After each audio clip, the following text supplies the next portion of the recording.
नमस्कार, राम राम। पिछले कुछ वर्षों के दौरान मैंने यह पाया कि भारतीय समाज में प्राचीन भारत के जो विलुप्त भग्नावशेष हैं मंदिरों के, उन सब के जीर्णोद्धार का भाव एक बड़ी संख्या में लोगों के मन में आया है। और वे कहते रहते हैं कि ये सब जो हजारों हजार की संख्या में जो मंदिर पड़े हुए हैं भारत में, तोड़े गए मंदिर, उन सब का जीर्णोद्धार कब होगा।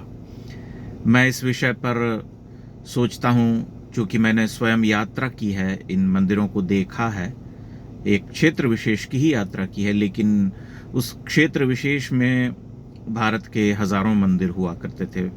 प्राचीन भारत के, विशेष करके उत्तर गुप्त काल से लेकर के 12वीं-13वीं शताब्दी के मध्य, चंबल और बुंदेलखंड और पूर्वी राजस्थान के कुछ क्षेत्रों में घूमा हूँ। तो वहाँ बड़ी संख्या में भग्नावशेष पड़े हुए हैं और उन सब मंदिरों को देख करके भीतर बड़ी कचोट होती है, बहुत क्लेश होता है मन में, क्योंकि वैसे बड़े दिव्य और भव्य और विराट मंदिर हुआ करते थे, सबके सब तोड़ दिए गए। लेकिन जीर्णोद्धार के बारे में हम जैसे सोचते हैं या जो विचार हम मन में लाते हैं, उसको चरितार्थ करना या उसे भूमि पर उतारना उतना सरल होता नहीं है। वह बहुत ही दुष्कर, बहुत ही श्रम साध्य और बहुत ही एक ऐसा काम है जिसमें बहुत अधिक ऊर्जा, बहुत अधिक बुद्धि, बहुत अधिक कौशल की आवश्यकता होती है। जो उस विधि से उसको पुनर्निर्मित करने का काम नहीं करते हैं, वे उन मंदिरों को पुनर्निर्मित करते हुए अधिक विरूपित कर देते हैं या तोड़ डालते हैं, एक तरह से विनष्ट कर डालते हैं। मैंने ऐसे बहुत सारे उदाहरण देखे हैं। आगरा में कुछ प्राचीन मंदिरों का जीर्णोद्धार हुआ है, जो कि स्थानीय प्रशासन और वहाँ के लोगों के द्वारा किया गया, लेकिन उन मंदिरों को पूर्णतः विरूपित कर दिया गया है।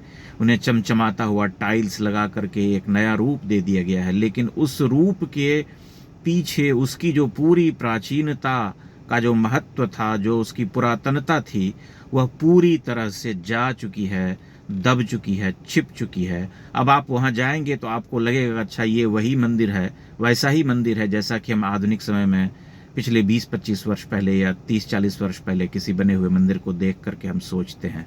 दोनों में कोई अंतर आपको नजर नहीं आएगा।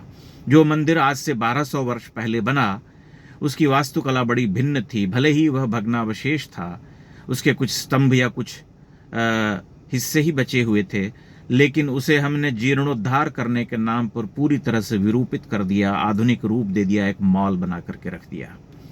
इस तरह से मंदिर की आत्मा चली गई, उसकी पूरी पुरातनता नष्ट हो गई। जो भी हम स्मृति उससे जोड़ करके हम उसे देखते थे, वह जा चुकी। अब उस मंदिर को देखते हुए वैसा कोई भी अनुभव नहीं होता जैसा कि उस पुराने प्राचीन या भग्नावशेष को देख करके होता था। इसलिए हमें बहुत अधिक सावधान रहने की आवश्यकता है। दूसरी जो इसमें बड़ी बाधा है वह है कि आर्कियोलॉजिकल सर्वे ऑफ इंडिया ही इन सभी मंदिरों का संरक्षक है, वही इसकी देखभाल करता है, तो बिना उसकी सहमति के यह किया नहीं जा सकता। जिन मंदिरों का संरक्षण आर्कियोलॉजिकल सर्वे ऑफ इंडिया नहीं कर रहा है, बहुत सारे ऐसे मंदिर हैं, उन सब मंदिरों का जीर्णोद्धार जो है, अक्सर मैंने यही देखा है कि एक दुर्घटना साबित होती है, क्योंकि तब लोग अपनी मनमानी करते हैं, अपने हिसाब से उसे रूप दे देते हैं आधुनिक, और उसकी सारी महत्ता, सारी पुरातनता जो है वह कुछ दिनों में, कुछ महीनों में ही विलुप्त हो जाती है। वह बहुत दुखद है, उसे देखना बहुत कष्टदायी होता है। जिन लोगों को इसकी अनुभूति नहीं है या जो प्राचीन मंदिरों की महत्ता नहीं समझते हैं, उन्हें यह बात समझ में नहीं आएगी। लेकिन जो लोग इस महत्ता को समझते हैं, जिनको अनुभव है कि प्राचीन मंदिर क्या होते थे, उन्हें इस तरह का नया रूप में उन्हें देखना बहुत ही खराब अनुभव होता है। पिछले दिनों एक और विवाद हुआ था, जब खजुराहो के जावेरी मंदिर में भगवान विष्णु की एक प्रतिमा, जो कि खंडित है, शीश नहीं है, उस प्रतिमा की पुनर्स्थापना या जीर्णोद्धार की बात आई थी कि उसे फिर से स्थापित किया जाए, और उसके बारे में बहुत तरह के मत भी सामने आए, जिसमें कहा गया कि उसे तोड़ा गया या ये अधूरा है या ऐसा ही था, ये पूरा बन नहीं पाया। बहुत तरह की बातें सामने आई। तो मैं आपको यह कह सकता हूँ कि इस क्षेत्र विशेष में करीब 2.5 वर्ष तक मैं जाता रहा हूँ, और मैंने ऐसी सैकड़ों नहीं हजारों प्रतिमाएं देखी जिनके शीश नहीं हैं, शीश गायब है। तो यह आप मान करके चलिए कि जब आक्रांता मंदिरों का ध्वंस करते थे तो यह आवश्यक नहीं था कि वे पूरी तरह से मंदिर को तोड़ डालें। उन्हें पता था कि अगर गर्भगृह में स्थापित प्रतिमा को खंडित कर दिया तो मंदिर जो है वह खंडित हो जाएगा, पूजा पाठ बंद हो जाएगा वहां पर। एक बार मंदिर खंडित हो गया, देवगृह खंडित हो गया, तो उसकी महत्ता जाती रही, धीरे धीरे वह स्वयं भग्नावशेष हो जाएगा। लेकिन उन्होंने बहुत बड़ी संख्या में मंदिरों का जो ध्वंस किया है उसे आप बहुत ही आसानी से देख सकते हैं कि हर प्रतिमा जो है बाहर, जो भित्तियां होती हैं मंदिर की बाहरी, उसके ऊपर हर प्रतिमा जो है वह टूटी हुई है। किसी देवी की प्रतिमा है तो उसके वक्ष पर प्रहार है, गणपति की प्रतिमा है तो सूंड टूटा हुआ है, विष्णु की प्रतिमा है तो वह शीश गायब है, भगवान शिव की, नंदी की या अन्य देवी देवताओं की प्रतिमाएं भी उसी तरह से विरूपित हैं। तो ये बहुत ही आजमाया हुआ तरीका था उनका मंदिर ध्वंस करने का। और जहां वे पूरी तरह से मंदिर का ध्वंस नहीं कर पाते थे वहां कुछ इस तरह का ही कार्य करते थे कि मुख्य प्रतिमा को ध्वस्त कर दिया या उसका शीश उड़ा दिया तो मंदिर जो है अपने आप खंडित हो गया, उसमें पूजा पाठ समाप्त हो गया। भारत में जितनी बड़ी संख्या में खंडित मंदिर हैं, विशेष करके उत्तर भारत में है, मध्य प्रदेश और राजस्थान, इन दो प्रांतों में ही आप घूम आइए, आपको हजारों हजार की संख्या में ऐसे मंदिर मिलेंगे। अब तो बहुत सारे ऐसे मंदिरों के स्थल भी हैं जो पूरी तरह से मिट चुके हैं।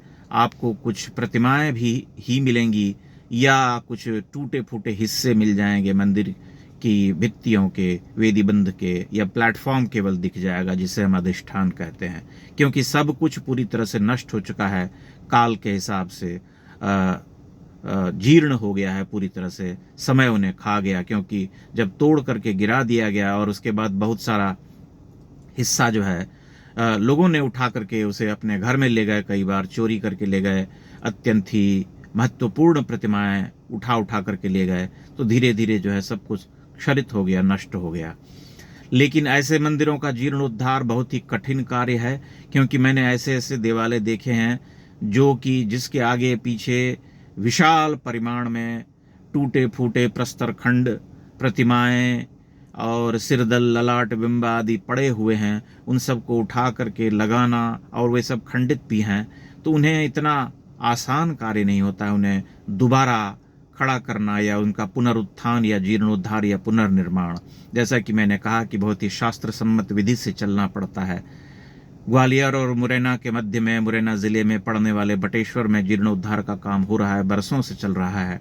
धीरे धीरे आर्कियोलॉजिकल सर्वे ऑफ इंडिया और सुधा मूर्ति फाउंडेशन दोनों मिलकर के उसे कर रहे हैं, लेकिन वे तरीके से कर रहे हैं तो वे जो मंदिर प्राचीन जो थे वे अपने मूल रूप को पा रहे हैं। लेकिन सब जगह ऐसा संभव नहीं होता है, क्योंकि बहुत जगह कारीगरों की कमी होती है, बहुत जगह विज्ञ लोगों की कमी होती है, वास्तुविदों की कमी होती है। इसलिए यह सब इतना सरल नहीं है, इसमें बड़ी तपश्चर्या, बहुत अधिक श्रम और बहुत अधिक जिसे हम कहते हैं सिद्धि, इसकी आवश्यकता होती है। कोई नौसिखिया जब इसे करता है तो जीर्णोद्धार के नाम पर वही करता है जो मैंने आपसे पहले कहा कि टाइल्स लगा करके चमचमा देते हैं, नया एक रूप दे देते हैं, मॉल जैसा बना देते हैं, और वह मंदिर जो है अपनी दिव्यता को खो देता है।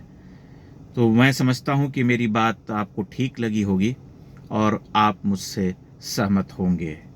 फिर भी हमें प्राचीन मंदिरों के, ऐसे मंदिरों के जीर्णोद्धार की मांग सरकार से करते रहना चाहिए जो कि कुछ इस स्थिति में हैं कि उन्हें फिर से प्राचीन रूप दिया जा सकता है। बहुत बहुत धन्यवाद। प्रणाम।